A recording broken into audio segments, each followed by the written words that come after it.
13 horas y 30 minutos marcan, iba a decir las manecillas de un reloj, no, pero es digital, o sea que me queda mal el comentario, pero bueno, que son las 13:30 y es el momento de recibir ya con nosotros a Luis Alcines. Luis, buenas tardes, bienvenido. Hola Fernando, todavía la gente, muchas personas llevan reloj de manecillas en la muñeca, a pesar de que ahora salen los digitales y demás, tú mismo, ¿no? Sí. Por eso que, además incluso yo creo que las manecillas de reloj nos dan también una medida, interiorizamos el tiempo de una manera distinta porque estamos acostumbrados a relacionar una forma, una posición de las agujas con el tiempo. Pues gracias Fernando, un placer estar contigo y con los oyentes de Onda Cero para hablar hoy de literatura. En el año 2019, han pasado ya unos años, estuvo con nosotros Eduardo Noriega, es un escritor de San Vicente de la Barquera y estuvo porque inició con la novela Todos los días muere alguien, una tetralogía que ha tenido continuidad y que justamente hace muy poco tiempo ha publicado su cuarta entrega que se titula Epílogo en sangre. Para hablar de esta última entrega y de toda la tetralogía, hemos invitado a Eduardo de nuevo al programa. Eduardo, buenas tardes. Hola, buenas tardes, Luis. Pues es un placer tenerte en el programa para hablar de esta tetralogía que, bueno, pues supone un trabajo inmenso, porque solamente la cuarta entrega que tengo yo delante tiene 624 páginas. Gramo arriba, gramo abajo, página arriba o abajo, las otras entregas son lo mismo. Un trabajo, un esfuerzo globalmente enorme, ¿no? Bueno, a ver, la verdad es que el resultado así lo dice, pero para mí, como en el fondo me sigo entreteniendo con estas cosas y las historias salen en mi cabeza con cierta agilidad, pues la verdad es que no de trabajo, no conlleva un trabajo, una dedicación, pero no lo tomo como la maldición divina del trabajo que nos mata a todos. No. Tiempo, dedicación, pero en fin, bien llevado. Luego te voy a preguntar sobre el proceso de la escritura. La tetralogía lleva por título general el libro Lacre. ¿Qué es el libro Lacre? El libro Lacre es uno de los protagonistas de la historia. En su germen tuve la idea de que las novelas de fantasía épica como esta, pues muchas veces van detrás de una búsqueda, de una persecución, de una aventura que va en pos de algo. En este caso quise que fuera en pos de un libro, por lo que representan los libros tanto en mi vida como en una época como esa, ¿no? Lo difícil que los libros que se abrieran paso. Y después, sin embargo, no es algo que no existe, que no está, que es solamente un objeto que se busca, sino que tiene una participación muy directa en la historia, influye en los personajes, influye en los sucesos, y no es como lo que llaman los americanos un MacGuffin, ¿no? Ese elemento que está ahí y que al final no sirve para nada, sino que va cobrando protagonismo, y en este último tomo, en el que ya se desvela pues parte de su contenido y el poder que tiene para cambiar la sociedad en la que está inserto, pues al final es un elemento muy muy importante. Yo lo trato como si fuera un personaje más. La búsqueda del libro es la trama. En este concreto, el que se titula Epílogo en sangre, es la última entrega. ¿Es el desarrollo final de esta tetralogía? ¿En qué consiste o qué relación mantiene con los anteriores? Es el desarrollo final, es el libro en el que las diversas subtramas y la trama principal llegan a su punto final, más o menos acertado, eso ya lo dirá cada lector, pero se van cerrando todas ellas de la manera que yo creo bastante interesante, bastante sorprendente incluso puede ser, y desde luego tienen toda relación, porque aunque mi idea a la hora de escribir los libros siempre fue que se pudieran leer de manera independiente, se van haciendo pequeñas referencias constantemente a la trama principal, la trama de la lucha entre las familias, la trama de la búsqueda del libro Lacre y lo que eso conlleva, y todo eso pues llega a su culmen, a su finalización en esta última entrega. Sucede en un país imaginario que es el territorio literario de la novela, que se titula Omeria, se llama Omeria. ¿Cómo es Omeria?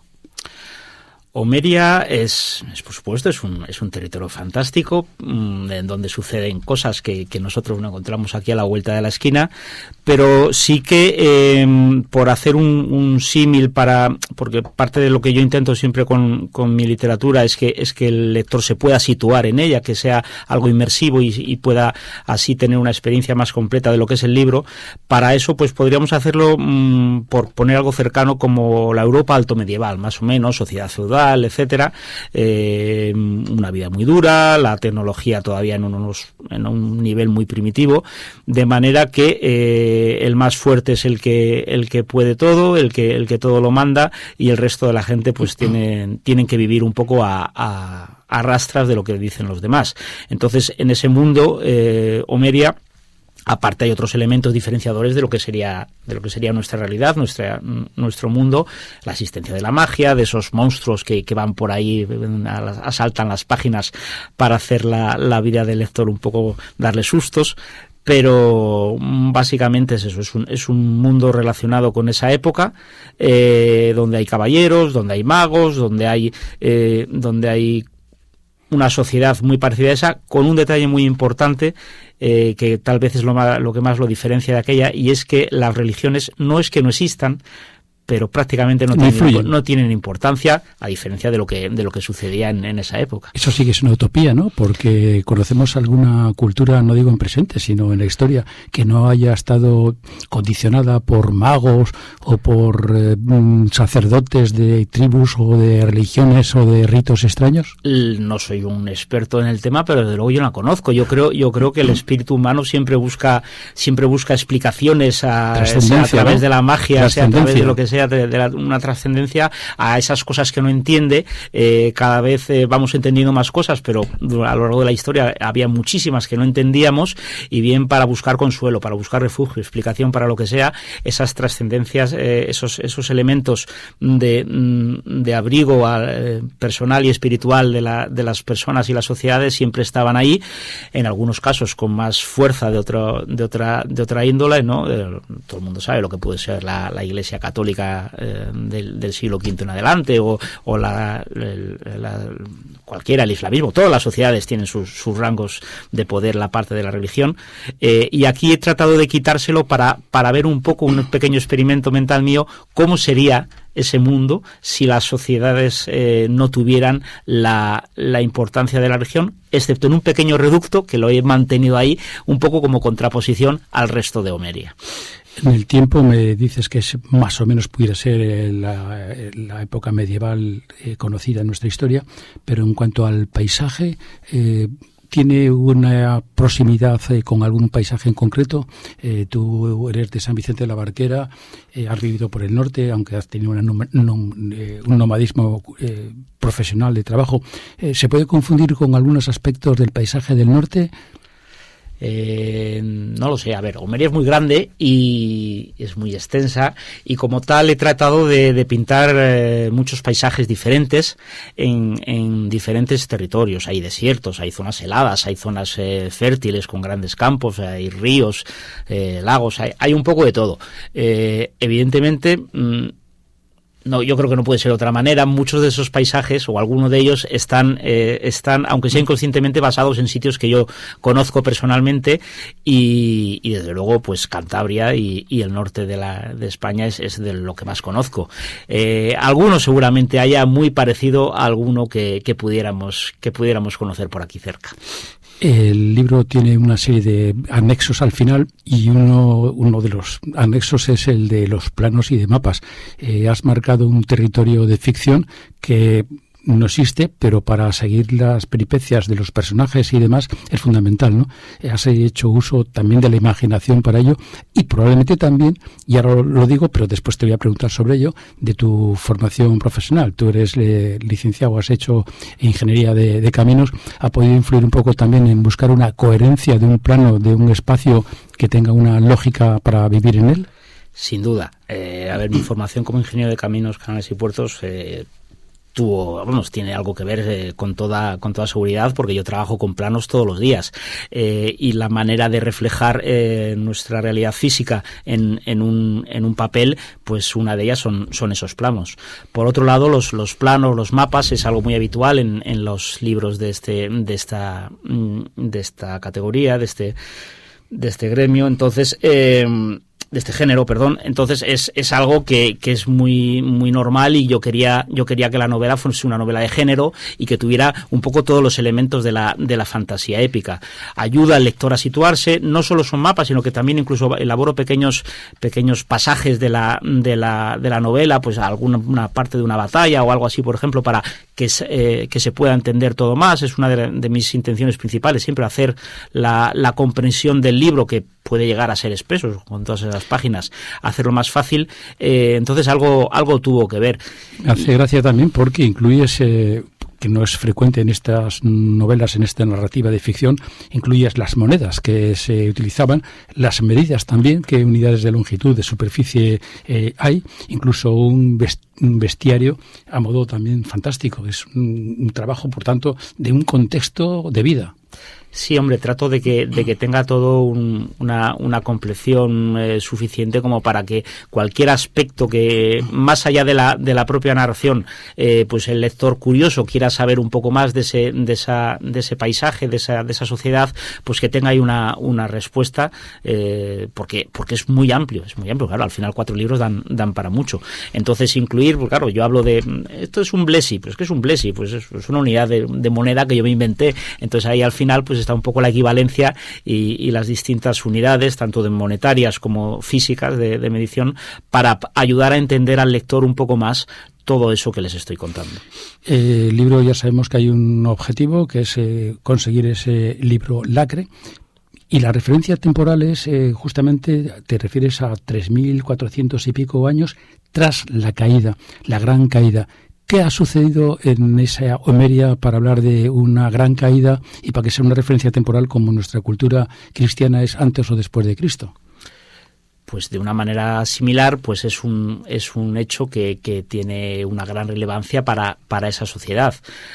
No lo que motivó la ausencia de religiones, sino esto fue algo todavía muy, muy anterior, y es que hubo una caída de un meteorito en una zona de Homeria, que en pequeñito, una escala más reducida de lo que pudo pasar con los dinosaurios nuestros aquí, ¿no? Que cuando hace unos cuantos millones de años se fueron todos los pobres a dormir cuando llegó el meteorito que cayó y destrozó todo, pero es el punto que inició la cuenta del tiempo, porque, digamos, tuvieron que reiniciar todo lo que había, toda la sociedad, todo empezó, y como tal, pues es la gran caída de ese meteorito.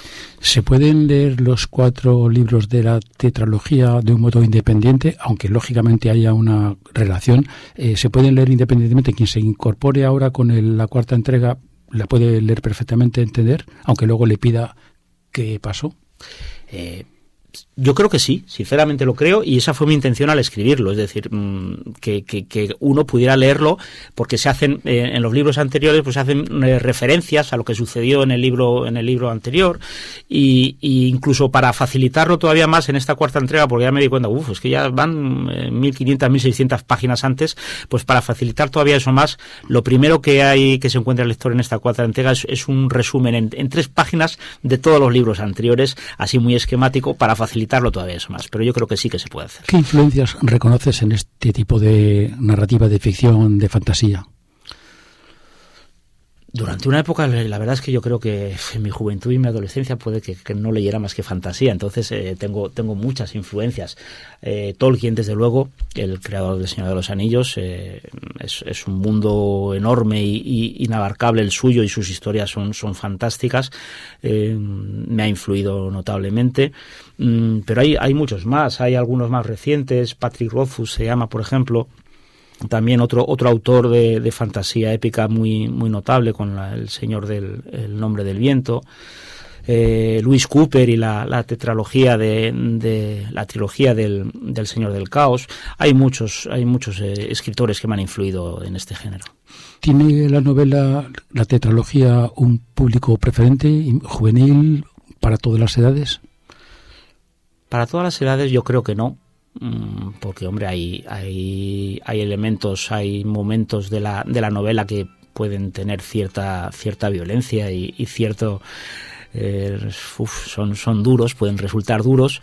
Hay incluso alguna escena de sexo que lo incluí como elementos. Me gustaba porque completaban a los no es una novela erótica ni mucho menos, pero tiene sus momentos en ese sentido también eróticos, y entonces todo eso hace que al final yo creo que para todos los públicos no sea, pero vamos, de adolescente hacia arriba yo creo que lo puede leer cualquiera. Finalmente, ¿se acabó la tetralogía o puede haber un anexo, un apéndice? Tenía muchas ganas de acabarlo, y la verdad es que yo creo que lo he acabado, y creo que bien acabado. Si más tarde sale alguna continuación, ahora mismo de momento no está, la historia se puede dar por concluida. Pues Eduardo, gracias por estar en el programa, enhorabuena por esta ambiciosa tetralogía, es un proyecto sumamente interesante y desde luego seductor para los lectores. Gracias por estar en el programa y enhorabuena, digo. Muchas gracias a todos, a Onda Cero, a los oyentes por prestarme estos momentos, y nada, que les guste a todos. Pues por mi parte nada más, Fernando, 2 apéndices finales, que el próximo sábado se inaugura en el Cinefoto la muestra de Paz y Guerras, y con ello comienza este año la temporada de Fotoart que organiza Pepe Terán y Feliciano López, y también próxima la inauguración del fotógrafo Santiago Alonso Sagredo en la Casa de Cultura, 2 muestras de fotografía distintas, la de la Cinefoto es una antología de portafolios como todos los años al comienzo de la temporada. Muy bien, Luis, pues muchísimas gracias tanto a ti como a tu invitado por esta nueva entrega de Onda Cultural.